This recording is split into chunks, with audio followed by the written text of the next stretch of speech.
자녀가 슬럼프에 빠진 것 같다고 저한테 고민 상담을 하시는 분이 많이 있습니다. 근데 안타깝게도 있잖아요. 자녀가 나 요즘 힘들다, 슬럼프에 빠졌다, 가장 마지막에 말하는 게 부모님입니다. 25년 전에 제가 어머니한테 이런 말을 했습니다. 엄마, 나 공부 못하겠어. 저는 그때 어머니의 덜컥 하는 그 표정이 아직도 잊혀지지가 않아요. 아니, 잘하던 애가 갑자기 왜 이런 말을 하지? 하고 어머니는 얼마나 놀라셨을까요? 저는 생각을 해보면 그때 정말 우리 어머니를 깜짝 놀라게 하는 그런 거였는데, 저는 사실 그런 생각을 못 했었죠. 자녀가 슬럼프에 빠진 것 같다고 저한테 고민 상담을 하시는 분이 많이 있습니다. 근데 안타깝게도 있잖아요. 자녀가 나 요즘 힘들다, 슬럼프에 빠졌다, 가장 마지막에 말하는 게 부모님입니다. 슬럼프란 뭐냐면요, 자기 실력을 발휘하지 못하는 상태가 오래 지속되는 상태를 슬럼프라고 합니다. 착각하면 안 돼요. 원래 못하는 사람이 계속 못하는 게 아니고, 난 더 잘할 수 있는데 열심히 하기 힘들고 열심히 해도 제대로 안 되는 그 상황이 쭉 지속되는 걸 슬럼프라고 하는 거죠. 그래서 슬럼프에 빠진 학생들이 난 어떻게 빠져나와야 되지? 아니, 우리 자녀가 슬럼프에 나왔는데 난 어떻게 해야 되지? 이런 고민 상담을 저한테 많이 하시더라고요. 이런 질문을 많이 받으면서 저도 공부를 많이 했는데, 슬럼프에 빠진 이유는 여러 가지가 있겠죠. 자신감이 없어졌다거나, 인간관계가 힘들다거나, 나에게 걸린 이 기대를 충족시킬 자신이 없다던가, 아니면 너무 재미가 없다던가, 여러 가지 이유가 있을 텐데, 제가 어머님들, 아버님들한테 말씀드리는 거는 이렇게 말씀을 드립니다. 자녀가 슬럼프에 빠지는 원인은 어른이 슬럼프에 빠지는 원인하고 똑같습니다. 어른들도 회사를 다니면서 또 일을 하면서 슬럼프가 오거든요.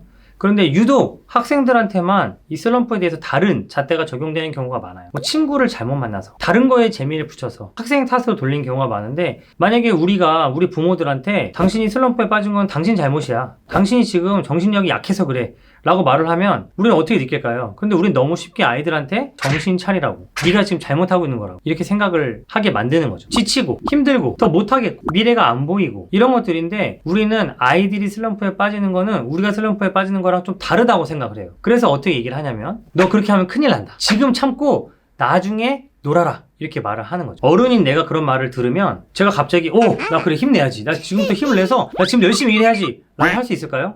어떤 어른도 그렇게 하지 못하죠. 아이들도 그렇게 하지 못한다는 거예요. 아이들이 언제 가장 슬럼프가 많이 오냐면, 중학교에서 고등학교로 올라갈 때 가장 슬럼프가 많이 옵니다. 왜냐하면 중학교 공부보다 고등학교 공부가 더 어렵다고 느끼는 경우가 많거든요. 그래서 내가 성적이 생각한 것만큼 안 올라가고 시간은 초조해지고, 또 부모님은 나한테 기대를 하는 것 같은데, 그런 상황이 반복될 때 아이들이 슬럼프에 빠지는 경우가 많죠. 중학교 때는 열심히 하면 공부를 잘할 수 있거든요. 그런데 고등학교를 가면 사고력이 뒷받침되지 않으면 사실 공부가 잘 되지 않습니다. 그럴 때 학생들이 슬럼프가 굉장히 많이 오게 되는 거죠. 그런데 우리는 그걸 너무, 너네가 지금 노력을 안 하고 있어, 너 지금 정신력이 약간 해이해진 것 같아, 이렇게 말을 하게 됩니다. 어떻게 하면 슬럼프를 극복할 수 있을까요? 저는 사실 심리학자가 아니라서 이렇게 하면 슬럼프가 확 극복됩니다 라는 얘기는 드리기가 어려운데, 절대 하면 안 되는 거 3가지는 제가 말씀드릴 수 있습니다. 첫 번째, 미래를 가지고 협박하는 거. 너 그럼 나중에 큰일 나, 너 나중에 그렇게 하면 대학 못 가, 너 그렇게 하면 나중에 어떻게 하려고 그래, 이런 것들은 아이들한테 아무런 소용이 없고요, 오히려 더 깊은 슬럼프에 빠지게 만들죠. 두 번째, 부모님의 힘들어하는 모습을 가지고 아이를 불편하게 만들어서 아이를 그 슬럼프에서 빠져나오게 하려고 하는 것,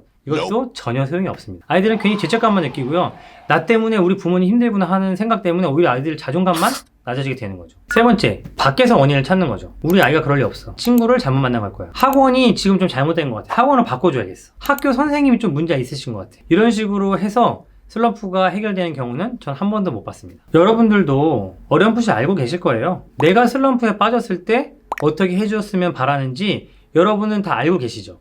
그걸 아이들한테 해주면 됩니다. 나한테 와서 물어봐주고 내 얘기를 들어주고 기다려주고, 내가 조금 못해도 괜찮다는 얘기를 듣고 싶잖아요. 아이들도 결국 똑같은데 우리는 그걸 아이들한테 해주지 못하는 경우가 많은 거죠. 한 시민단체가 조사한 바에 의하면 26%는 학업 때문에 차별을 받고 있다고 느낀다는 거죠.